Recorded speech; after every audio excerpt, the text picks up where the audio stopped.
Κυρίες και κύριοι, καλησπέρα σας και καλώς ήρθατε στην εμπόλεμη ζώνη. Σε λίγες ώρες, ξημερώματα της 20ης Μαρτίου, συμπληρώνεται ακριβώς ένας χρόνος από την έναρξη των βομβαρδισμών στη Βαγδάτη που προηγήθηκαν της αμερικανικής εισβολής. Με αφορμή αυτή τη σκοτεινή ιστορική επέτειο, σας παρουσιάζουμε απόψε το δεύτερο μέρος του αφιερώματος στους πρόσφατους πολέμους στο Ιράκ. Μαζί θα ξαναθυμηθούμε όλα τα σημαντικά γεγονότα του πολέμου, από τους βομβαρδισμούς ως την πτώση της Ιρακινής πρωτεύουσας. Θα δούμε επίσης τις δηλώσεις που βρήκαμε στο αρχείο του Μέγκα με τα επιχειρήματα που χρησιμοποίησαν Ουάσιγκτον και Λονδίνο για να εισβάλλουν στο Ιράκ. Το έντονο παρασκήνιο φωτίζουν με αποκλειστικές συνεντεύξεις τους στην εμπόλεμη ζώνη σημαντικές προσωπικότητες όπως ο επικεφαλής των επιθεωρητών του ΟΗΕ, Hans Blix, ο Αμερικανός στρατιωτικός αναλυτής εμπνευστής της θεωρίας Σοκ και Δέος και η πρώην υπουργός της κυβέρνησης Μπλερ που καταγγέλει τις βρετανικές μυστικές υπηρεσίες για υποκλοπές. Η Μαουζός Τριμμένου και η Θέμης Καμτσιόρα είναι η ομάδα της εμπόλεμης ζώνης που πραγματοποίησε την έρευνα στις Ηνωμένες Πολιτείες και τη Μεγάλη Βρετανία. Τις συνεντεύξεις πήραν για λογαριασμό της εκπομπής στο Λονδίνο η Μετά και στις Ηνωμένες Πολιτείες η Πάσκο Αβοριέ.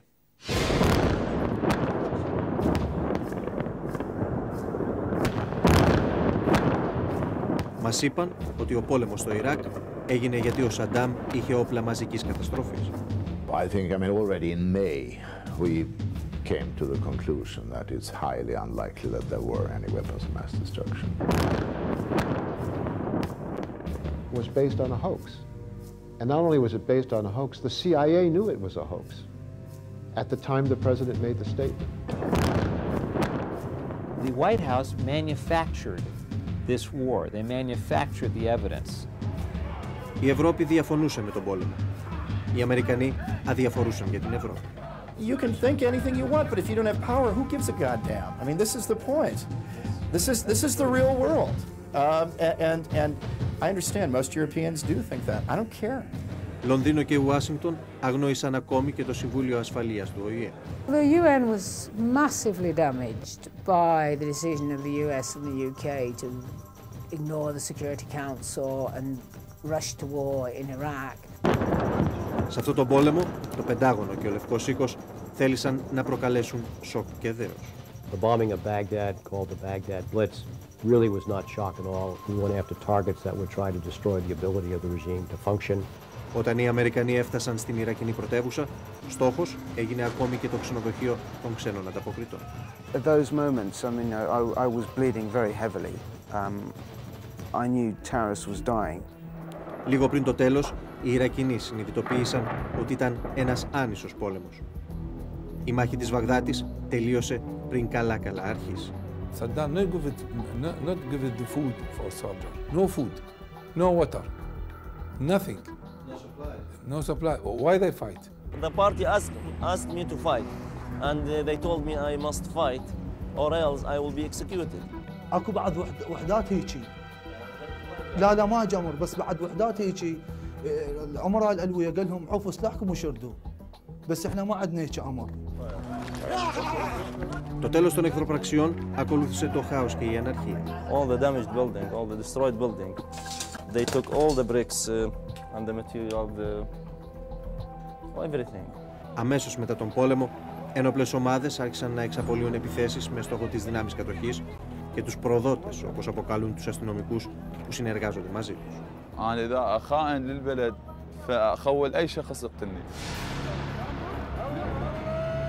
They cover. Any man, he have the courage, he can't kill innocent man. Την ανοικοδόμηση της χώρας που ισοπαίδωσε το εμπάργκο και οι δύο πόλεμοι ανέλαβαν γνωστές, διαπλεκόμενες αμερικανικές εταιρείες. I think Iraq is a business opportunity like many other business opportunities around the world. Τα ψέματα που υπόθηκαν πριν από αυτόν τον πόλεμο άνοιξαν αμέσως μετά το κουτί της Πανδώρας. I think it was the biggest mistake by a British Prime Minister in my lifetime. How would you describe Tony Blair then? As a war criminal. Πρόσφατα αποκαλύφθηκε ότι οι βρετανικές μυστικές υπηρεσίες έβαλαν κοριούς ακόμη και στα τηλέφωνα του Κόφι Ανάν. The US had suggested the UK help them spy on the offices of non-permanent members of the Security Council. Στο Ιράκ δεν βρέθηκαν τελικά όπλα μαζικής καταστροφής. Λευκός Οίκος και Downing Street προσπαθούν τώρα να αποποιηθούν των ευθύνων. The evidence is so clear that George Tenet is a disgrace to the intelligence profession. It is also developing or refining new means. President Bush is going to need to blame somebody. The most obvious person for him to blame is the head of the CIA. Οι Αμερικανοί γνωρίζουν ότι όσο παραμένουν στη χώρα, ισορροπούν σε ένα τεντωμένο σκηνή χωρίς δίχτυα ασφαλείας.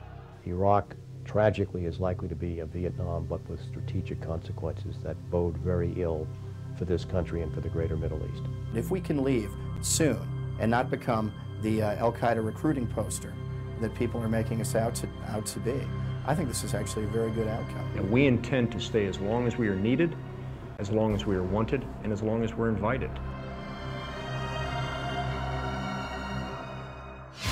Η αντίστροφη μέτρηση για το Ιράκ και το καθεστώς της Βαγδάτης αρχίζει λίγους μήνες μετά την 11η Σεπτεμβρίου. Ο Σαντάμ στοχοποιείται ως ένας από τους ηγέτες που ανήκουν στο λεγόμενο άξονα του κακού.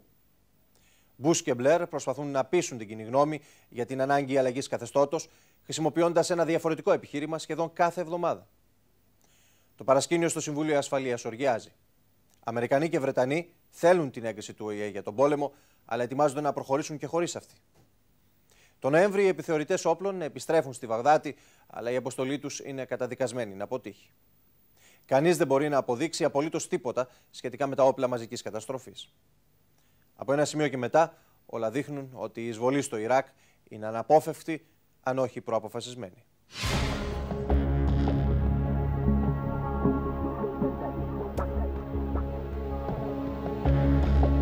Κρόφορντ, Τέξας, Απρίλιος του 2002. Εδώ, σε αυτή τη συνάντηση κορυφής, George Bush και Tony Blair αποφασίζουν για τον πόλεμο στο Ιράκ και την αλλαγή καθεστώτος στη Βαγδάτη.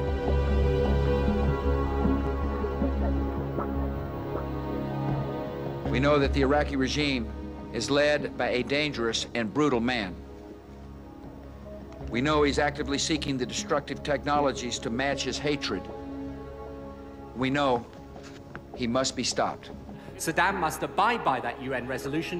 If he does not abide, he will be disarmed by force. That is the position of the government. It's absolutely clear, I would have thought, even to him. Το Σεπτέμβριο του 2002, ο πρόεδρος Μπούς προειδοποιεί τον ΟΗΕ ότι αν δεν εφαρμόσει τα ψηφίσματά του στο Ιράκ, θα το πράξουν οι Ηνωμένες Πολιτείες. Το μήνυμα είναι κάτι παραπάνω από σαφές. We must do everything we can to disarm this man before he hurts one single American. This president decided to do that early in 2002, and then it was just a matter of trying to get the intelligence to agree, the intelligence to support the decision for war. Ο Λευκός Οίκος κατηγορεί το καθεστώς της Βαγδάτης ότι διατηρεί σχέσεις με την Αλ-Κάιντα. Λίγες μέρες αργότερα υποστηρίζει ότι προσπαθεί να κατασκευάσει την ατομική βόμβα. Το επιχείρημα που προκρίνεται όμως είναι η παρουσία στη Μέση Ανατολή ενός δικτάτορα που απειλεί ολόκληρη την ανθρωπότητα με όπλα μαζικής καταστροφής. Who will not let the world's worst leaders threaten, blackmail, hurt America, our friends and allies with the world's worst weapons. We owe this to our children. We cannot ignore history. We must not ignore reality.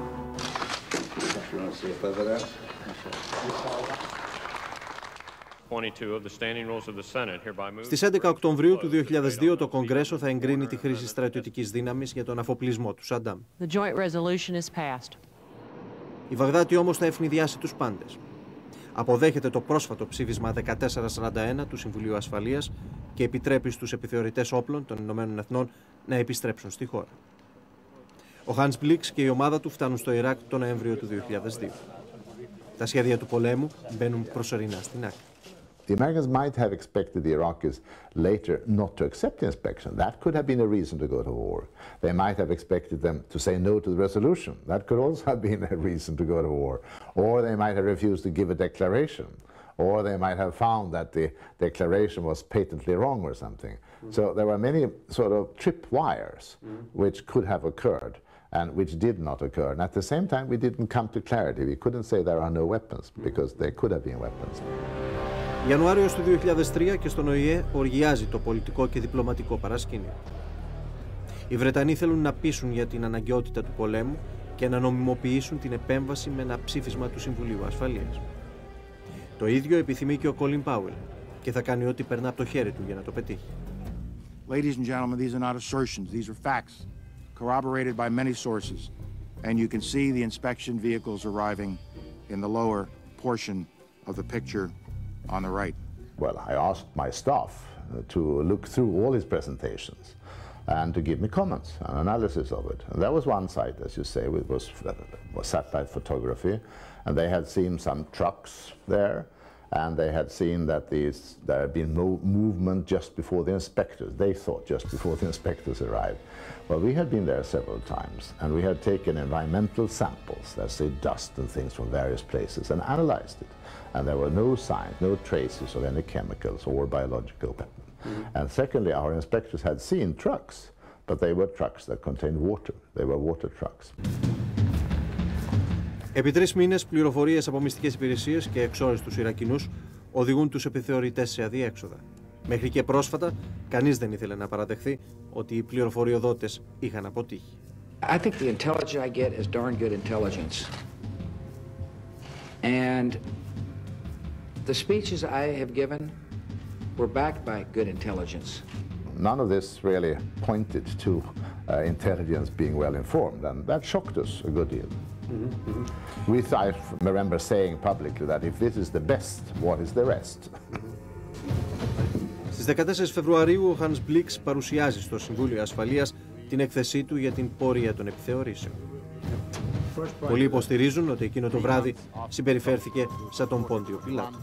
The period of disarmament through inspection could still be short if, I quote, immediate, active and unconditional cooperation, unquote, with UNMOVIC and the IAEA were to be forthcoming. I think I said at the time that, look, they are 100% convinced that there are weapons of mass destruction and they have zero knowledge of where they are. Οι Ηνωμένες Πολιτείες και οι σύμμαχοί τους όμως δεν είναι διατεθειμένοι να περιμένουν άλλο. Some have said we must not act until the threat is imminent. Since when have terrorists and tyrants announced their intentions, politely putting us on notice before they strike? Do I simply wait around for him to strike a third time? Do more people die? Does more destabilization have to occur? Or do I finish the job that really in the first Gulf War had been left, I think, erroneously, to fester? Στην περιοχή του κόλπου σταθμεύουν από το Δεκέμβριο 200.000 Αμερικανοί στρατιώτες. The only reason that he let inspectors in, another idea Europeans have about power, was that Saddam had a gun to his head. The gun was the American army. Are they going to sit in the Saudi desert forever? Who's going to pay for that? Αντιπολεμικές διαδηλώσεις πραγματοποιούνται σε ολόκληρο τον κόσμο. Εκατομμύρια άνθρωποι ενώνουν τις φωνές τους σε ένα κοινό μήνυμα για την ειρήνη. Ο Λευκός Οίκος όμως συνεχίζει να επιχειρηματολογεί για το οπλοστάσιο του Σαντάμ. We're quite confident they're still moving things around the countryside. We are not. Inspectors didn't agree with you on that this morning. Yeah, they didn't agree, but I think I have better information than the inspectors. I think I have more assets available to me than the inspectors do. We are curious. We are the most curious of all to know, are the Americans, the Brits and others, are they going to find some weapons of mass destruction? I think that is the $64 billion questions today. We were a $64 million question because that was what we cost per year. And with 200,000 men there and $64 billion, I hope they will find it, if there are any. Ο επίλογος της κρίσης που οδηγεί στον πόλεμο γράφεται στα παρασκήνια του Συμβουλίου Ασφαλείας. Με το φόβο του βέτο και χωρίς τις απαιτούμενες ψήφους, οι υποστηρικτές του πολέμου αποσύρουν την τελευταία στιγμή την πρόταση ψηφίσματος που θα νομιμοποιούσε την ανάληψη στρατιωτικής δράσης. Όλες οι διπλωματικές προσπάθειες παγώνουν. Οι επιθεωρητές εγκαταλείπουν τη Βαγδάτη. Στις 16 Μαρτίου, από τις Αζόρες, Μπούς, Μπλερ και Αθνάρ δίνουν ένα ακόμη τυπικό τελεσίγραφο στο Ιράκ. All the decades of deceit and cruelty have now reached an end. Saddam Hussein and his sons must leave Iraq within 48 hours. Their refusal to do so will result in military conflict, commenced at a time of our choosing. Ο πόλεμος είναι μόλις 48 ώρες μακριά.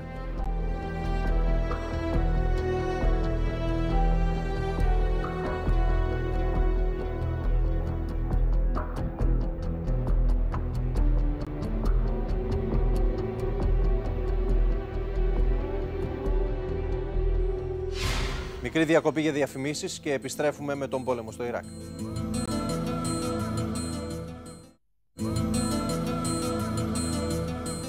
Σαν σήμερα, ακριβώς πριν από ένα χρόνο, ξεκινούν οι αεροπορικοί βομβαρδισμοί κατά της Ιρακινής πρωτεύουσας με μια επιχείρηση που είχε ως στόχο τη δολοφονία του Σαντάμ Χουσείν. Σχεδόν 2-24 ώρα αργότερα, τη νύχτα της 21ης Μαρτίου, ολόκληρη η ανθρωπότητα παρακολουθεί με κομμένη την ανάσα τον ανηλεή βομβαρδισμό της Ιρακινής πρωτεύουσας με 380 πυράβλους και βόμβες σε διάστημα 20 λεπτών. Οι Αμερικανοί είχαν προειδοποιήσει ότι ο κόσμος θα νιώσει σοκ και δέος. Από την Ουάσιγκτον, ο Χάρλαν Ούλμαν, ο άνθρωπος που συνέλαβε αυτή την ιδέα εκμηδενισμού και ψυχολογικής παράλυσης του εχθρού, εξηγεί τη θεωρία του με φόντο τη φλεγόμενη Βαγδάτη. Πολλές από τις εικόνες που θα παρακολουθήσετε προβάλλονται για πρώτη φορά. Μαγνητοσκοπήθηκαν από το δωμάτιο 1536 του ξενοδοχείου Παλαιστίνη, στο οποίο βρισκόμασταν κατά τη διάρκεια του πολέμου και μας έδινε τη δυνατότητα να έχουμε μπροστά μας μια μοναδική πανοραμική άποψη της Ιρακινής πρωτεύουσας.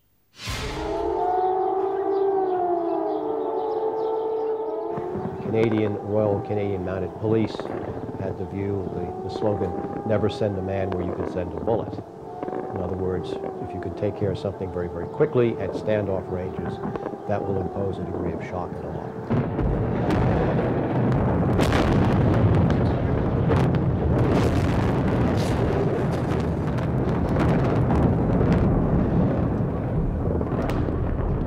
Έχουμε πυράβλους και βόμβες συνεχώς στο παλάτι και σε κάθε σημείο του ορίζοντα. Και εκρήξεις παντού, σε ό,τι κτίριο βλέπουμε μπροστά μας, χωρίς τέλος, χωρίς τέλος.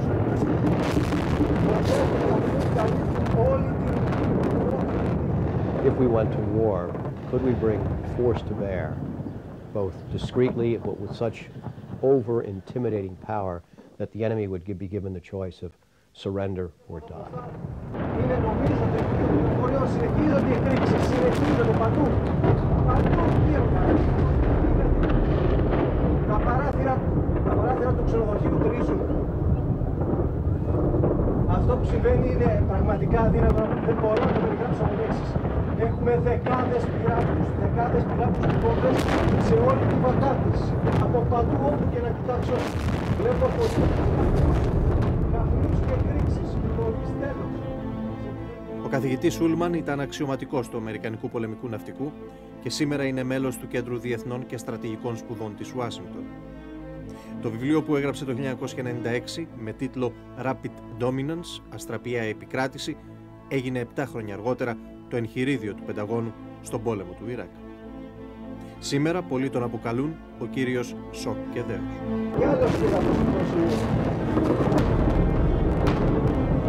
The bombing of Baghdad, called the Baghdad Blitz, really was not shock and awe. We went after targets that were trying to destroy the ability of the regime to function.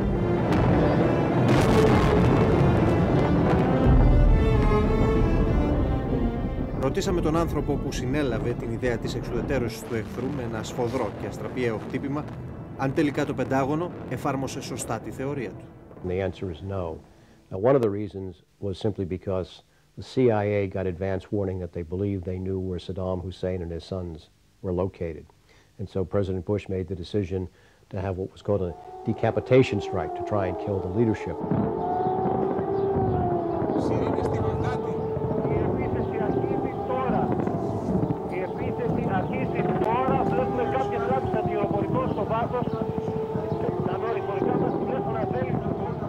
Ξημερώματα 20 Μαρτίου.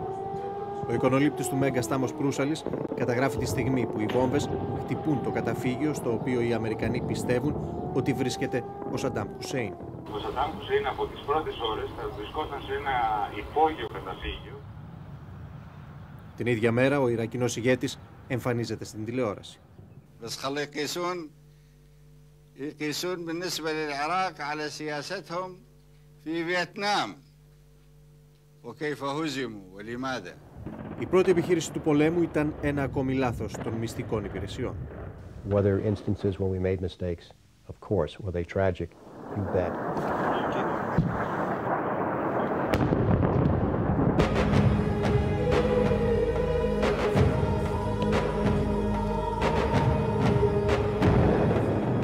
War, you're using deadly force and people are going to get killed accidentally.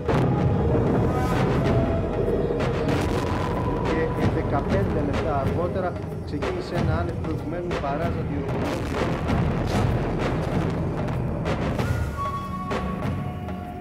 We received 45 injured people. Most of them are children, about 10 children. But compare it with any conflict in history, and you will find that I believe collateral damage was remarkably less than this one.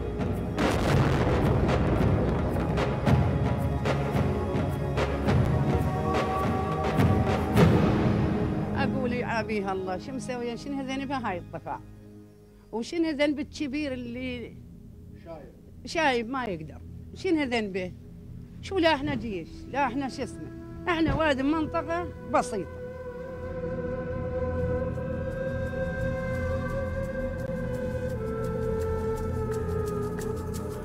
لا لا لا لا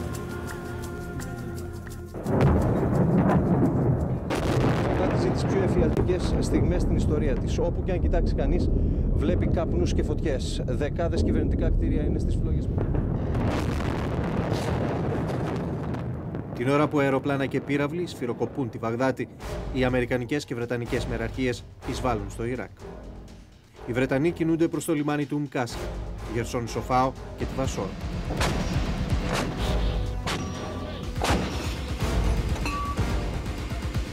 Η αμερικανική τρίτη μεραρχία πεζικού και το πρώτο εκστρατευτικό σώμα των πεζοναυτών κατευθύνονται προς το κεντρικό Ιράκ. Στην Ασερίγια, την Ατζάφ και την Καρμπάλα έρχονται αντιμέτωποι με μικρές μονάδες των Φεταγίν, με ένοπλους του κόμματος Μπαθ, αλλά και τη μεραρχία Μεδίνα της Ρεπουμπλικανικής Φρουράς. Ο εκπρόσωπος του καθεστώτος μιλά για νίκη. They alleged this evening that they have captured Nasiriyah. The general said this is completely untrue. This is baseless. The fighting is there. We are surrounding them. We are fighting them. They are started retreating, and we have inflicted in them heavy casualties. بالناصرية سوق الشيوخ بالسيطرة مالت الناصرية قريب لأن احنا كنا حماية مال خط سريع بصرة ناصرية. فكنا قبل الحرب نتهيأ نحفر مواضع وكانت الأرزاق مالتنا متكدسة بالمحطة. فبدت الحرب بدت الصواريخ والطائرات تقصف. Αυτός ο νεαρός Ιρακινός ήταν εκεί. Ο Χάιντερ, που σήμερα εκπαιδεύεται για να γίνει αστυνομικός, δεν τρέπεται να πει την αλήθεια για όσα έγιναν στο πεδίο της μάχης. فبدأ الطيران يستهدف كل دبابة، كل سيارة، كل تجمع يستهدفون بالمكان.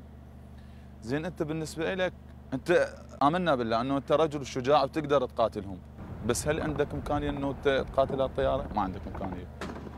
فقلت لك شفت الناس تنسحب، ناس استمرت إلى أن ماتت، ناس رجعت مشيا يعني لين كان ذاك الوقت السيارات قلة أو نادرا ما تلقى سيارات. فشوف مثل ما شفت أنت يمكن بالحرب مشهد الدمار والقتلى Where shock and awe really worked was on the battlefield when the land forces engaged, and that enabled the American military to make this extraordinary advance. We got to Baghdad in 3 weeks. Στις 2 Απριλίου θα αρχίσει η τελική προέλαση των Αμερικανών προς τη Βαγδάτη. Αναλαίητοι βομβαρδισμοί κάμπτουν την αντίσταση που προβάλλουν οι λιγοστοί Ιρακινοί την ώρα που μονάδες της τρίτης μεραρχίας πεζικού καταλαμβάνουν το αεροδρόμιο.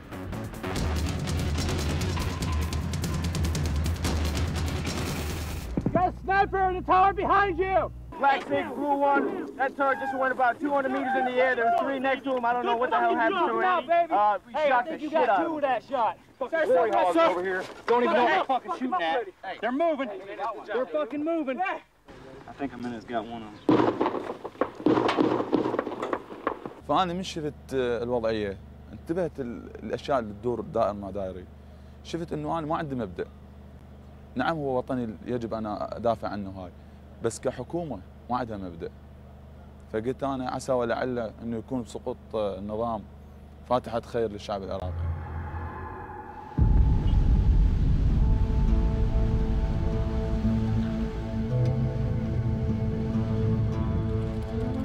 Την ώρα που ο άνεμος της ερήμου μηδενίζει την ορατότητα, ο εφιαλτικός ήχος των πυροβόλων ακούγεται όλο και πιο δυνατά, όλο και πιο κοντά, στην Ιρακινή πρωτεύουσα.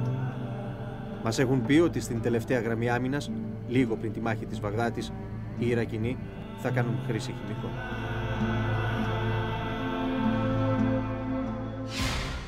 Ο πόλεμος έφτασε στα παλάτια του Σαντάμ και στο κέντρο της Βαγδάτης χωρίς να το καταλάβει κανείς. Από τους Ιρακινούς δεν έγινε χρήση χημικών, γιατί όπως αποδείχθηκε αργότερα, τέτοια όπλα δεν υπήρχαν. Εντύπωση προκάλεσε και η ευκολία με την οποία οι εισβολείς έκαμψαν την υποτιθέμενη Ιρακινή αντίσταση. Το καθεστώς διαβεβαίωνε μέχρι και την τελευταία στιγμή ότι σκληρές μάχες διεξάγονται στα προάστια της πόλης. Η πραγματικότητα όμως ήταν πολύ διαφορετική. Πέρα από την αντίσταση που προέβαλαν μικρές μονάδες ενόπλων, η μάχη της Βαγδάτης ήταν σαν να μην έγινε ποτέ. Μία ημέρα πριν από την άλωση της πόλης, το ξενοδοχείο των δημοσιογράφων αλλά και τα γραφεία του Αλτζαζίρα δέχτηκαν τα πυρά των Αμερικανών. 3 άνθρωποι του τύπου έπεσαν νεκροί την ώρα που κατέγραφαν εικόνες από τις μάχες στους δρόμους της πόλης. Η εμπόλεμη ζώνη συνάντησε στο Λονδίνο ένα από τα μέλη της αποστολής του Reuters που τραυματίστηκε όταν αμερικανικό άρμα έβαλε εναντίον του ξενοδοχείου από απόσταση 1 χιλιόμετρου. Έχουμε επανάληψη στον ισχυρισμό των Αμερικανικών των προηγούμενων, αλλά έχουμε Για τη Βαγδάτη η 8η Απριλίου ήταν μια γκρίζα και μουντή μέρα. Κανείς δεν γνώριζε που βρίσκονται οι Αμερικανοί. Αν έγινε χρήση χημικών στην κόκκινη ζώνη άμυνας. Αν θα επαναληφθεί η μάχη του Στάλινγκραντ. Στην αρχή ακούγαμε, αλλά δεν βλέπαμε τον πόλεμο. Στα αυτιά μας αντιχούσαν οι λέξεις από το τελευταίο μήνυμα του Σαντάμ. فاضربوه بقوة فاضربوه بقوة الإيمان حيثما اقترب منكم.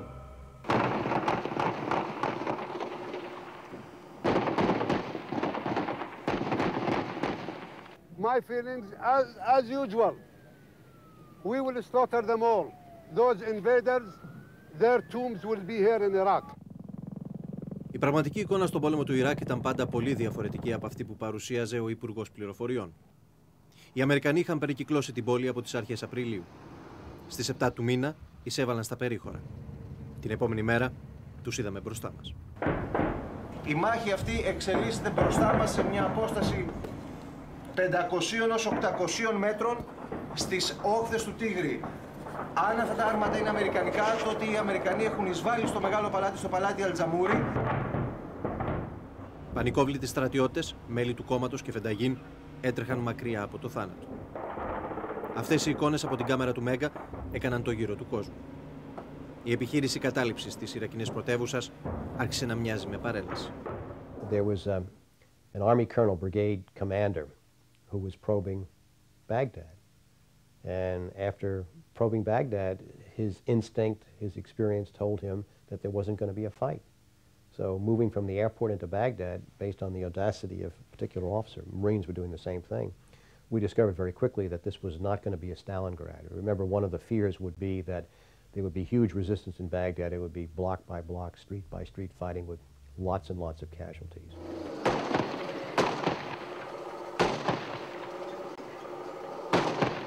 Καθώς οι Αμερικανοί προχωρούσαν προς το κέντρο της πόλης, εξουδετερώνοντας και τους τελευταίους θύλακες αντίστασης, οι χιλιάδες υπερασπιστές της Βαγδάτης έτρεχαν να εξαφανιστούν.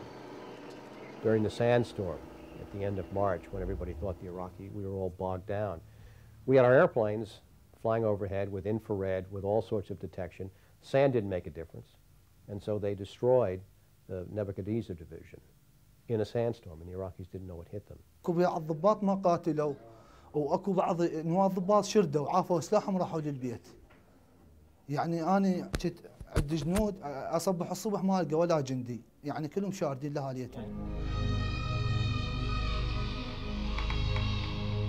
Ο Ριάντ υπηρετούσε 16 χρόνια στην προεδρική φρουρά. Από τη μονάδα του ζητήθηκε να κινηθεί από το βορρά προς τον νότο για να υπερασπίσει την πρωτεύουσα. احنا عددنا 250 جندي، احنا مقر لواء. يعني ما بينا حدود ال 25 جندي، يعني حتى ضباط شردوا، نقيب محمد شرد، مقدم ابراهيم شرد، عام السريتي. لا ما قاتلوا. كلاب دي ما حد قاتل. لا احنا ما حد قاتل الامريكان، بس الفدائيين. So the issue was that the Iraqis didn't fight, they did. They had incompetent leadership, and this was a profoundly unfair fight. They didn't have a chance.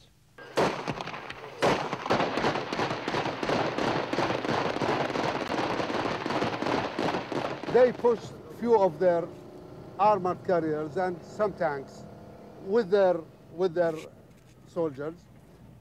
We besieged them and we killed most of them, and I think we will finish them soon. Ο Υπουργός Πληροφοριών έδινε ρεσιτάλ παραπληροφόρησης. Την ίδια ώρα, οι διαταγές που έφταναν σε μερικές μονάδες του στρατού έκαναν λόγο για κατάπαυση του πυρός. اكو بعض وحدات هيجي لا ما جمر بس بعد وحدات هيجي الامراء الالويه قال لهم عفوا سلاحكم وشردوا بس احنا ما عندنا هيك امر. Did you talk with generals of the army, with high-ranking officers? Yes. And the special guard was Saddam. Especially? Special guard. Special guards, the Republican guards. Yeah. But I talk when I'm strong. I have AK-47 and I close with him. Okay. You must go on. If you're still, anyone kill you. The people, they kill you. And the coalition forces kill you. Ο Αχμετ Κάδεμ είναι ένας από τους πολλούς Ιρακινούς που συνεργάστηκαν με τους εισβολείς τις μέρες του πολέμου. And also I said to you, there's angry, no water, no food, nothing. Yeah, only they have his gun and many bullets. Σήμερα ο Κάδεμ είναι υφυπουργός εσωτερικών του νέου Ιράκ και αγαπά την Αμερική περισσότερο και από τους ίδιους τους Αμερικανούς. Στη μάχη της Βαγδάτης φαίνεται ότι προέτρεψε μερικούς Ιρακινούς να το βάλουν στα πόδια. All the generals far away. Some of them they need another clothes. He changed it. He take it up his uniform, put it in the ground. He take it another civilian clothes to go to his home.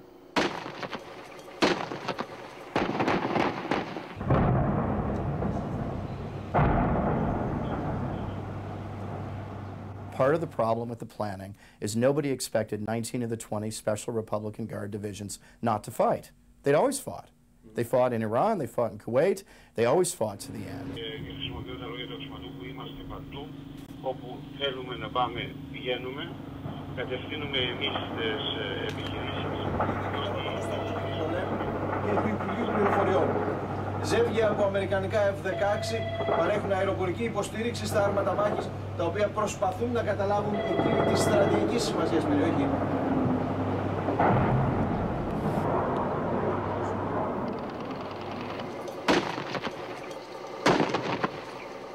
America, we love you. It was a wood line he was shooting from. I lit it up with the HG, boom, boom, boom, boom, boom. Another one slammed. There's a building right behind me. Woo, right in the building behind me. I mean, right up by the hatch. Hey, so you know me, I'm on the radio cussing. Why in the hell we stop? Move, damn it! I remember sitting around the day that nobody fought and just being utterly baffled. Everyone I talked to, Democrat, Republican, being baffled by this. All of a sudden, we have to be on the ground, administering what's going on, and we have to do it immediately. And nobody was prepared for that. Το Παλαιστίνι ήταν ο εξώστης στο θέατρο του πολέμου και το ξενοδοχείο των 200 ανθρώπων του τύπου που επέλεξαν να παραμείνουν στη Βαγδάτη μέχρι το τέλος. Everybody doubted whether it was a wise decision to make. I mean, people were fleeing in their thousands, so watching everybody else leave and you staying is quite unnerving. But, like I say, I mean, there was a strong feeling amongst us all that we had it's difficult to use the word duty, but we did have a duty to stay. Ο συντονιστής δορυφορικών μεταδόσεων του Reuters, Πολ Πασκουάλε, γνώριζε ότι έπαιρνε ένα μεγάλο ρίσκο. There wasn't any defining line of where you were safe and where you weren't. I mean, it was a war that was coming to you. Normally in journalism, you go to that war. It was like being pretty much on a beach waiting for the tidal wave to come. You just didn't really know what to expect. The thing is that the bombing of that city was so intense that no matter where you were, you felt like the next bomb was going to land on your head. Την ημέρα της εισβολής στην Ιρακινή πρωτεύουσα, από τον 15ο όροφο του ξενοδοχείου Παλαιστίνη, ο Πολ, μαζί με τον βετεράνο εικονολήπτη του Reuters, Τάρας Προτσιούτ, και τον φωτογράφο Φάλαχ Κέιμπερ, κατέγραφαν την εξέλιξη των μαχών και τις κινήσεις των αμερικανικών αρμάτων. I sat down next to him on the balcony while he was filming and went to light a cigarette when we were hit by a tank shell just to the left of us.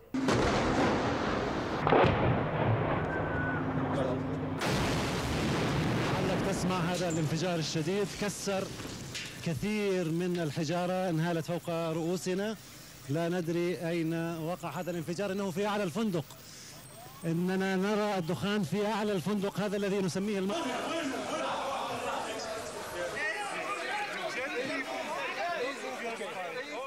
When I took the pictures and came back, we went in the room, heard everything, the explosion.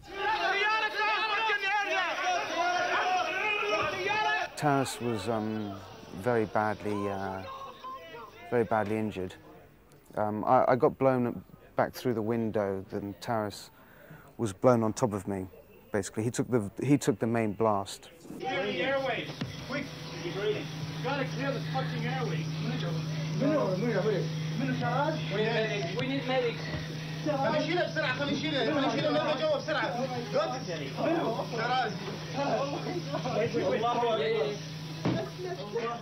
There wasn't much I could do for him, to be honest. There wasn't much I could do for myself either at that point.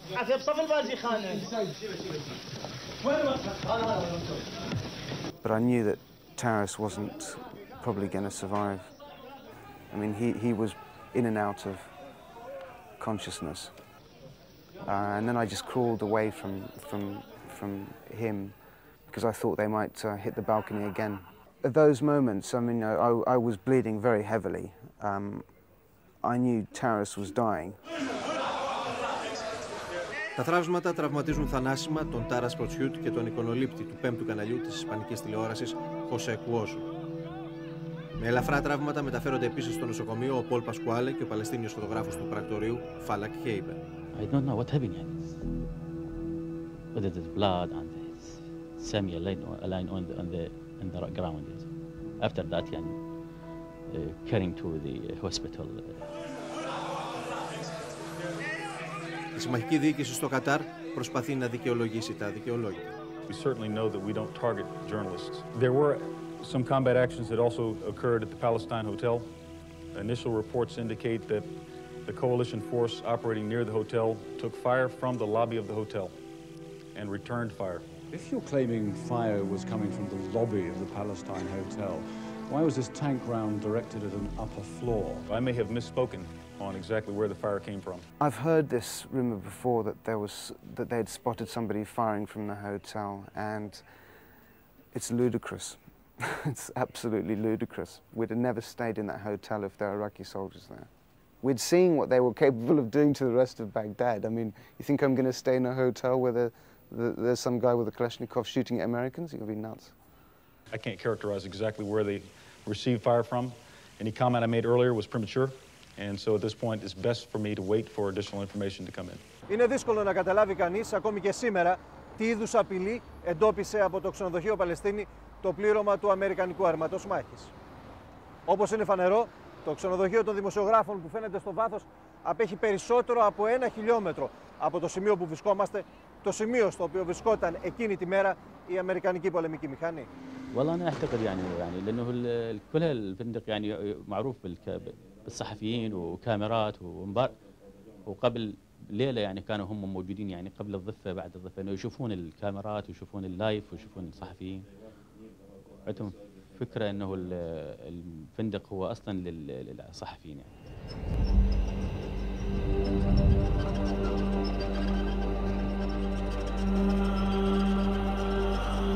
21 ημέρες μετά την αρχή αυτού του πολέμου, οι Αμερικανοί καταλαμβάνουν πλήρως τη Βαγδάτη. Η μάχη της Βαγδάτης ήταν σαν να μην έγινε ποτέ.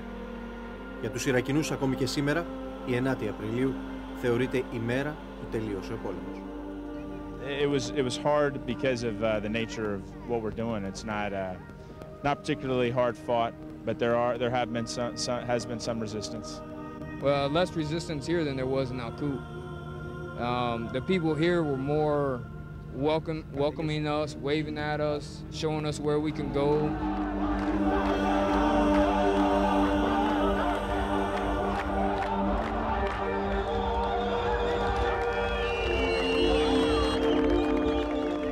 Μέσα σε λίγες ώρες, οι Αμερικανοί αποκαθήλωσαν το καθεστώς και βοήθησαν τους λιγοστούς Ιρακινούς να εκδικηθούν τα σύμβολα της εξουσίας.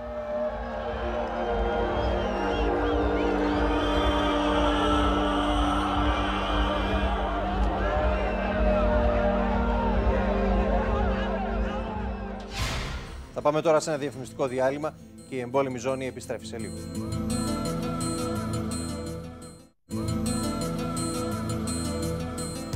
Από την ώρα που η Βαγδάτη πέφτει στα χέρια των Αμερικανών, οι δυνάμεις κατοχής εξαπολύουν ένα πρωτοφανές ανθρωποκυνηγητό για τη σύλληψη του Ιρακινού δικτάτορα.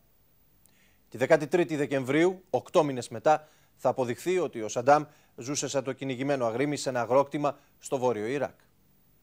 Με τον εικονολήπτη Κώστα Δελδήμο φτάσαμε στο κρυσφύγετο του Σαντάμ Χουσείν και μιλήσαμε με Ιρακινούς στρατιώτες, στους οποίους οι Αμερικανοί έχουν αναθέσει τη φρούρηση της περιοχής. Καταγράψαμε επίσης εικόνες από μια μικρή πόλη έξω από το Τικρίτ, στην οποία μέχρι και πριν από λίγες μέρες η είσοδος για τους ξένους ήταν απαγορευμένη.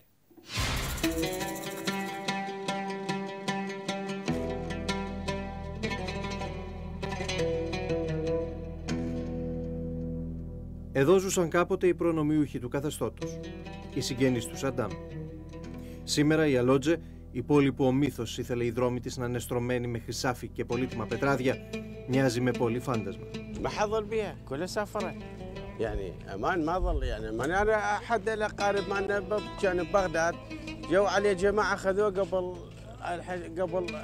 15 يوم ما هدول اخذوا 20 مليون. Οι λιγοστοί κάτοικοι της πόλης είναι επιφυλακτικοί με τους ξένους. Κάποτε δεν φοβόντουσαν κανέναν. Τώρα φοβούνται τους πάντες. Στην πλειοψηφία τους ήταν στρατιωτικοί, πράκτορες των μυστικών υπηρεσιών και ανώτεροι δημόσιοι υπάλληλοι. Σήμερα όλοι τους άνεργοι βρίσκονται είτε στη φυλακή είτε κλειδωμένοι από φόβο στα σπίτια τους.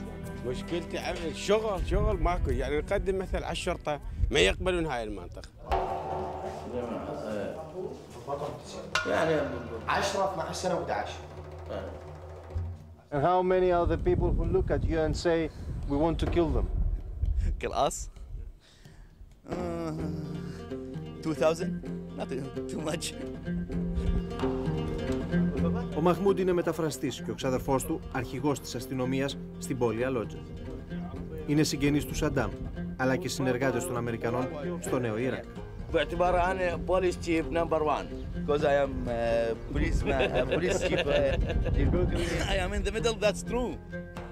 It's not a problem for me, but because I am bring money for my family, and my family here in Iraq it's middle size, not very large. You accepting the risk? I accepting the risk.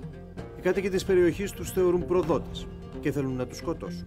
They put a bomb in my house. They put a bomb in? Yeah, but for my good luck, it's not explosion. I found it before that. Νεκρούς θέλουν να τους δουν και οι υπόλοιποι Ιρακινοί, γιατί απλά ανήκουν στη φυλή του δικτάτορα. You see, I carry open now, but after the war, until now, I didn't carry it because I carry it now about the explosion happened in Baghdad and Karbala. I'm afraid from the Shia coming here and kill me or kill my friend. I must have a defense for myself. Και οι Αμερικανοί όμως δεν τους έχουν μεγάλη εμπιστοσύνη. Στην περίπτωση αυτή τουλάχιστον τα αισθήματα είναι αμοιβαία. There is a little number of the American. I don't know what to say for him, but when he dealing with the people, he dealing with the animal, not like a dog, because I know the American dealing with the dog in kindly way, but like they dealing with like a snake, or a scorpion, they crushing out by his feet. Στην Αλότζε εδώ και ένα χρόνο δεν έχει γίνει καμιά ενέργεια εναντίον των Αμερικανών. Ο πόλεμος, η αντίσταση και η κατοχή είναι ένα σύνθημα που γράφεται στους στίχους. هاي كتبها والله ما ندري بيها فتوجهات الضابط الامريكي قالوا مسحوها اللي ضد صدام حسين تمسحوها؟ ما نحكي ويا صدام حسين. لا على صدام حسين كانت موجوده شعارات قبلها على صدام حسين مو ضده. فجاء الضابط الامريكي قالوا مسحوها فهم يمكن بالليل اثناء دورياتهم كانت فيها ماسحيه وكاتبين كتابات. Η πολιτική δεν έχει πλέον κανένα νόημα για τους συγγενείς του Σαντάμ. Χωρίς κόμμα, χωρίς εκπρόσωπο στο Ιρακινό Συμβούλιο, ζητούν μόνο ένα πράγμα. امشي الامان ويعني ايجاد فرص عمل للناس الموجودين والانسان يحب يعني الامان ما عليه يعني منو يكون رئيس يكون حتى لو ميكي ماوس. Λίγα χιλιόμετρα μακριά από την Αλότζε, κοντά στην πόλη Ντόρ, βρίσκεται ένα απομονωμένο αγρόκτημα. Εδώ τον περασμένο Δεκέμβρη γράφτηκε ο επίλογος για το καθεστώς της Βαγδάτης. Οι Ιρακινοί φρουροί οδηγούν την κάμερα της εμπόλεμης ζώνης στο τελευταίο κρυσφύγετο του Σαντάμ Χουσέιν.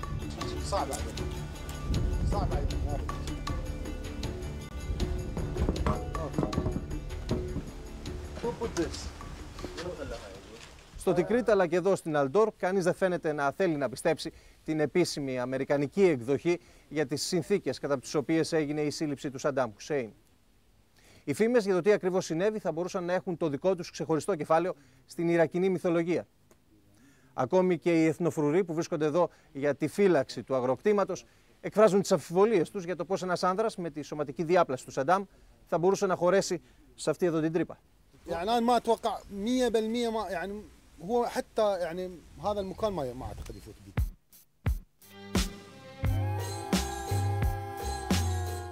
مو شغلة المزرعة. قالوا بلغ عليه واحد قرايبه يعني.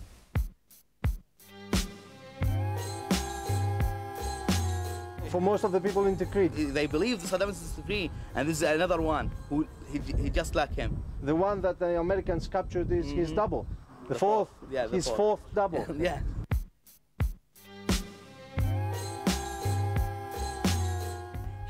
His daughter say, "This is my father," and the people say, "No, he's not." She's not. He's not. Οι φρουροί του αγροκτήματος υπηρετούν στη νέα εθνοφυλακή του Ιράκ. Προέρχονται από διαφορετικές περιοχές της χώρας και θα έλεγε κανείς ότι εκφράζουν το μέσο Ιρακινό. Τους ρωτήσαμε από περιέργεια αν κανείς από αυτούς θα δεχόταν να κρύψει στο σπίτι του τον Σαντάμ.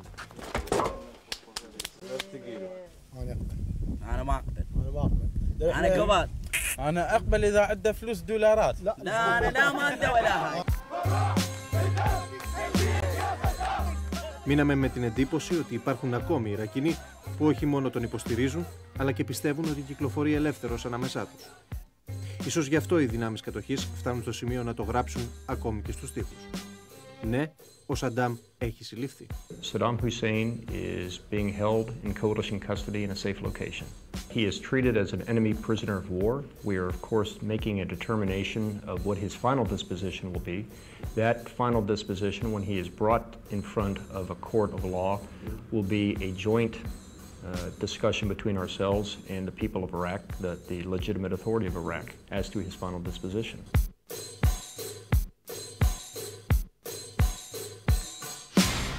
Αμέσως μετά τον πόλεμο, εκατοντάδες ειδικοί ερευνητές άρχισαν να αναζητούν σε κάθε γωνιά της χώρας την αιτία του πολέμου, τα περίφημα όπλα μαζικής καταστροφής.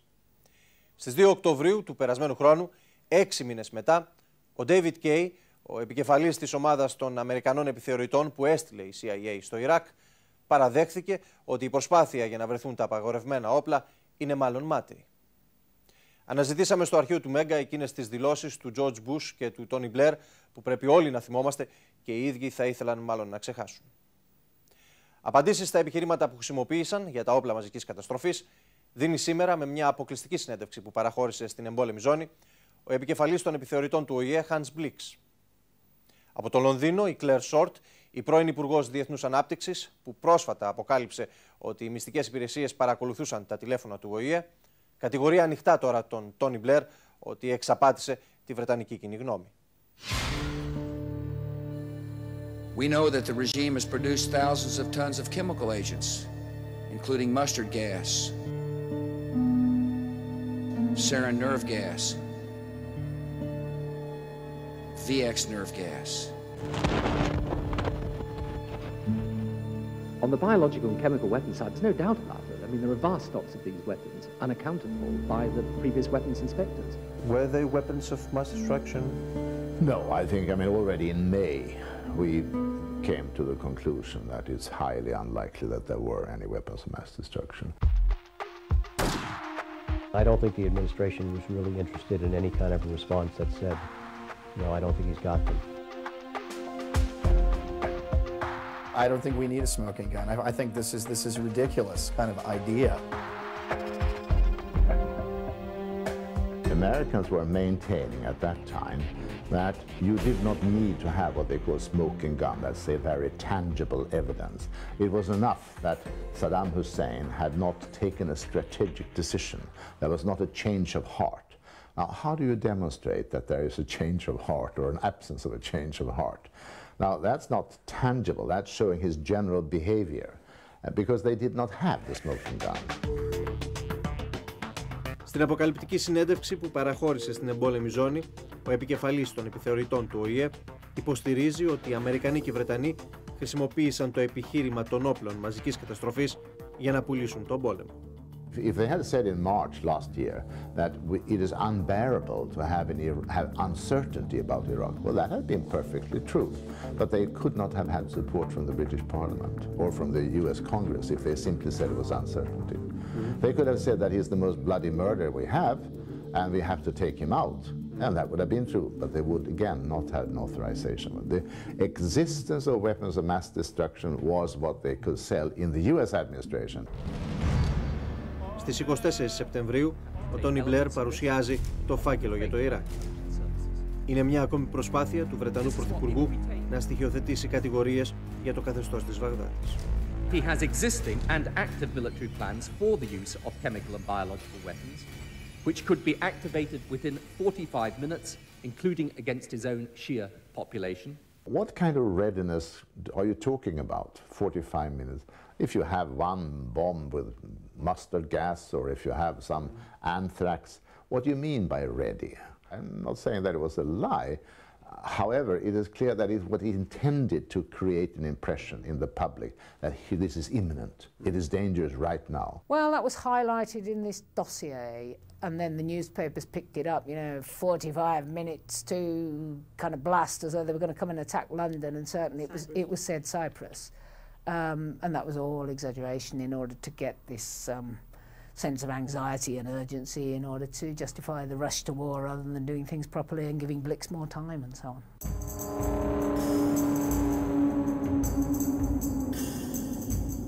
Because it's a hell of a conclusion to reach that your Prime Minister has deceived you and deceived the country. How would you describe Tony Blair then? As a war criminal.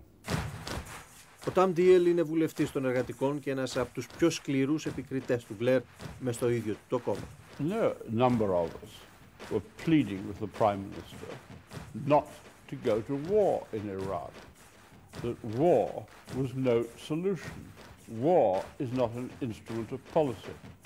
So what was his real reason to go to war? And that above all else, he's an actor. A very angry man, because my country shouldn't have been dragged into a war with disastrous consequences. One of the biggest problems in the National Health Service has been the shortage of nurses. I think it was the biggest mistake by a British Prime Minister in my lifetime. Okay, so we ridded the world of an evil dictator, but we told a falsehood in doing so, and I think for most people that's not acceptable. In my school that I went to, they said a lie is the intent to deceive, and there was certainly an intent to deceive.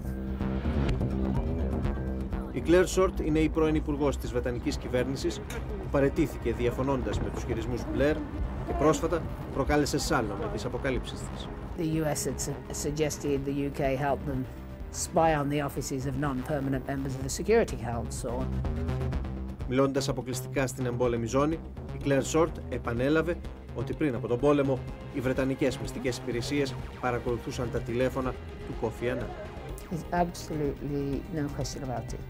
His office has been spied on for quite a long time, both papers and phone calls, and from before Iraq, which was odd and rude and unnecessary. So I decided that the right thing to do was bring it to public light so it would be stopped. It just shows how desperate the Americans and the British were to make sure that they orchestrated this thing so that they could have their war. There's no other explanation. When you surge this kind of bugging against the UN, of all places, that means you're pretty desperate, that you've decided you want to have a war and you're going to prevent anything else that comes in the way of it. They're trying to suggest it's in Britain's national interest. Well, it might give Britain diplomatic advantage, but it's improper and disrespectful of the UN and the Secretary General, and it should stop.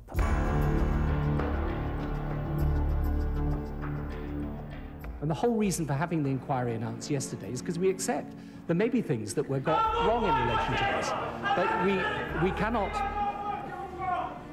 we cannot have a situation in. I somehow feel I'm not being entirely persuasive in certain quarters. This isn't just an American or an Anglo-American conspiracy. The reality is everybody thought the same thing, whether you were for or against the war, and it may turn out, as Mr. Kay said, that we were all indeed wrong about it. Knowing what I knew then and knowing what I know today, America did the right thing in Iraq. And our president, who, when they began to say, well, there weren't any weapons of mass destruction, but there were weapons of mass destruction programs, or there were weapons of mass destruction program activities. And the interviewer asked him, well, don't you see a big difference between weapons and programs? And he said, no, what's the difference? I'm not ashamed. I think we did the right thing. I think the world is a safer place as a result of it. There is no missing intelligence on it. As far as I'm aware, Dr. Jones saw all the intelligence there was to see in it. So did Lord Hatton. The intelligence referred to in the article, which he did not see. Perhaps if people will just come back for a moment and concentrate on this point, because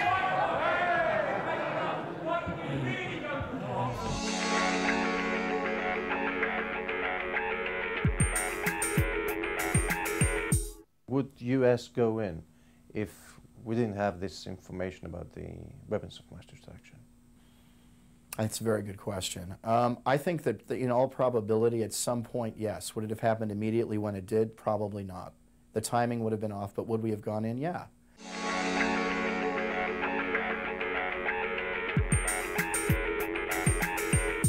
Was this war justified? In my view, no, it was not. It was not justified, first of all, on the basis of what they knew about the weapons of mass destruction. It was not justified on the ground that Saddam was dangerous. It was not justified, I think, on legal grounds. You have a right to inherent self-defense when an armed attack occurs. But here they've been talking about the right to a preemptive action. That's to say, to attack before you are attacked. And that relies very much upon intelligence, would rely upon intelligence. And I think the case shows that that is a very risky thing.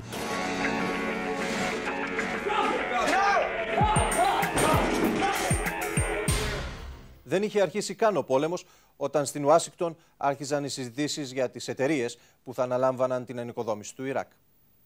Τα χρυσοφόρα συμβόλαια κέρδισαν τελικά δύο κατασκευαστικές εταιρείες κολοσσοί, η Χάλιμπερτον και η Μπεχτέλ. Οι νέοι μεγαλοεργολάβοι του Ιράκ είναι γνωστοί για τις σκανδαλώδεις διασυνδέσεις τους με το Λευκό Οίκο. Είναι χαρακτηριστικό ότι από την προεδρία των εταιριών έχουν περάσει στο παρελθόν γνωστά υψηλόβαθμα στελέχη του Ρεπουμπλικανικού κόμματος, όπως για παράδειγμα ο σημερινός αντιπρόεδρος των ΗΠΑ, Dick Cheney. Η εμπόλεμη ζώνη μίλησε με τον εκπρόσωπο της Μπεχτέλ στη Βαγδάτη και με τον Αμερικανό σύμβουλο του Υπουργείου Πετρελαίου, τον άνθρωπο δηλαδή που διόρισε ο George Bush για να διαχειρίζεται το μαύρο χρυσό του Ιράκ. Στις Ηνωμένες Πολιτείες συναντήσαμε τον Henry Waxman, τον γερουσιαστή των Δημοκρατικών, ο οποίος ζήτησε και πέτυχε τη διεξαγωγή έρευνας από την αρμόδια Επιτροπή του Κογκρέσου για τα χρυσοφόρα συμβόλαια.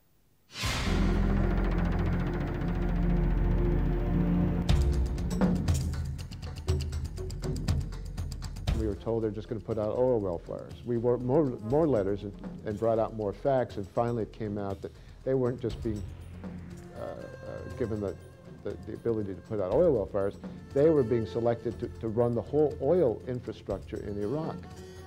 And it wasn't just for a couple $100 million, it was for $7 billion. I can tell you what the President of the United States told me, and he told me that there is absolutely no motive of the United States to get a particularly advantageous position in the oil.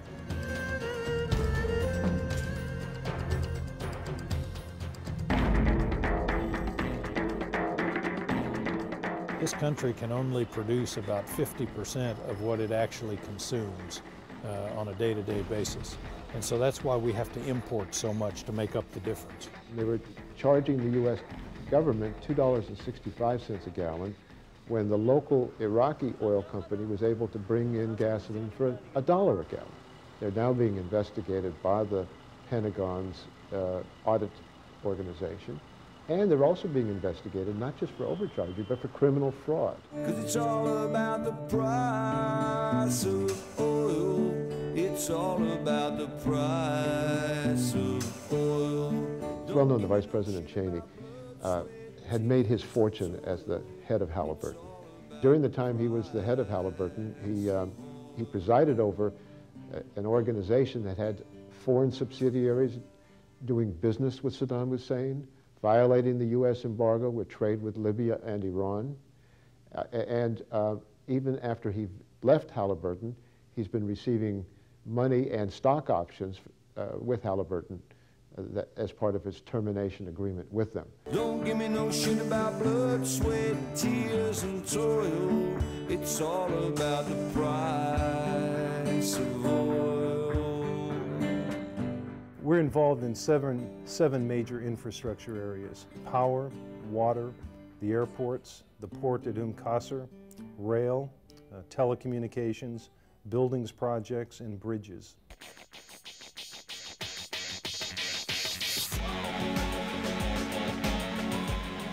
What I would say is there's no company of any size that I can think of that one couldn't find a link to the White House or to the Congress or some link of some sort that conspiracy theorists might want to say is the reason that a contract was awarded.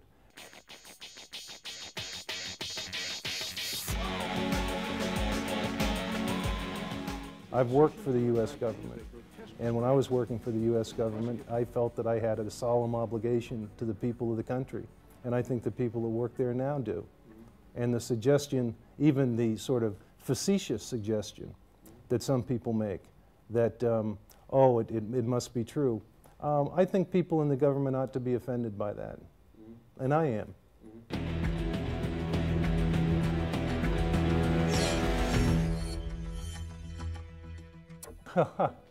When did he make that quote? I mean, no, I'm not quibbling with it. It's just not a statement that I've heard, and I don't want to say something that confirms something that he hasn't said. I think any company in America is in the business of making money. Bechtel makes money through construction and engineering. But yes, absolutely. A company in the U.S. of any stature, I think, and with any vision, is in the business to make money, sure.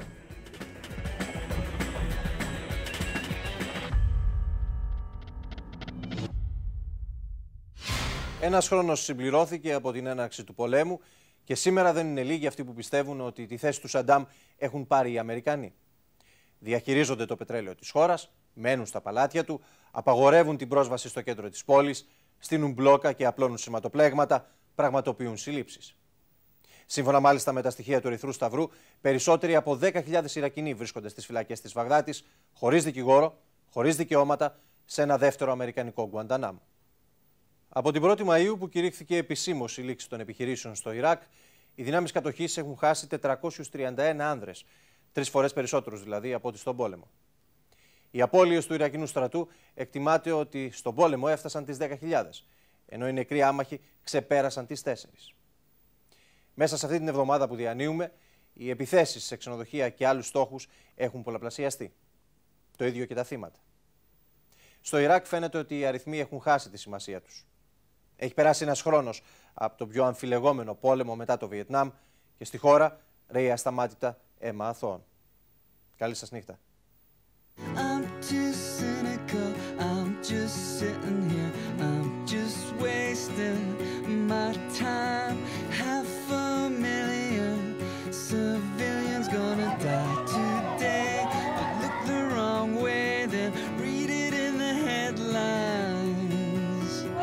Watch it on the TV,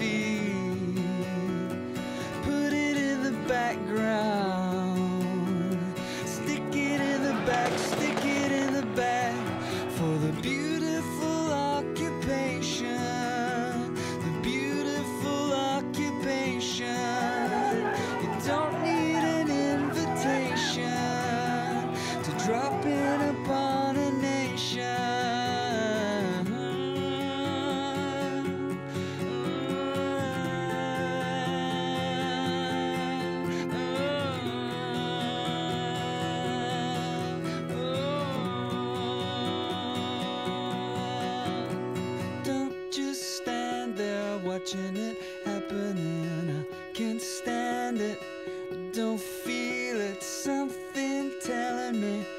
don't wanna go out this way, but have a nice day, then read it in the headlines, watch it on the TV,